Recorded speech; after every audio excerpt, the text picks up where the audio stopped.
আজকের রেসিপি কাতলা কালিয়া। চলুন চটপট দেখে নেওয়া যাক রেসিপিটা। প্রথমে আমি মাছগুলো বেছে ধুয়ে কেটে পরিষ্কার করে রেখেছি। এবারেতে নুন হলুদ মাখিয়ে নেব। আর অন্যদিকে আমি কড়াইতে তেল গরম করতে দিয়ে দিয়েছি। তেলটা গরম হয়ে গেলে আমি মাছগুলো দিয়ে দেব।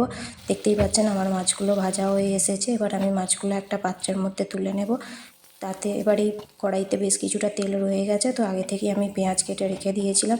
এবার ওই তেলের মধ্যেই পেঁয়াজগুলো দিয়ে দেব। দিয়ে আমি ভালো করে একটু নেড়ে চেড়ে নেব। নেওয়া হয়ে গেলে এতে টমেটো সস অ্যাড করব। তাতে নুন হলুদ লঙ্কা গুঁড়ো দিয়ে ভালো করে একটু কষিয়ে নেব। নেওয়া হয়ে গেলে এতে গোলমরিচ গুঁড়ো অ্যাড করব। নেওয়া হয়ে গেলে একটু আদা রসুন বাটা দেবো, দিয়ে ভালো করে কষিয়ে নেব। নেওয়া হয়ে গেলে এতে সামান্য পরিমাণ জল অ্যাড করব, দিয়ে একটুখানি ফুটতে দেব। যেই গ্রেভিটা থেকে একটু আমার তেল ছাড়তে শুরু করবে, তার মধ্যে আমি মাছগুলো এবার অ্যাড করে দেব।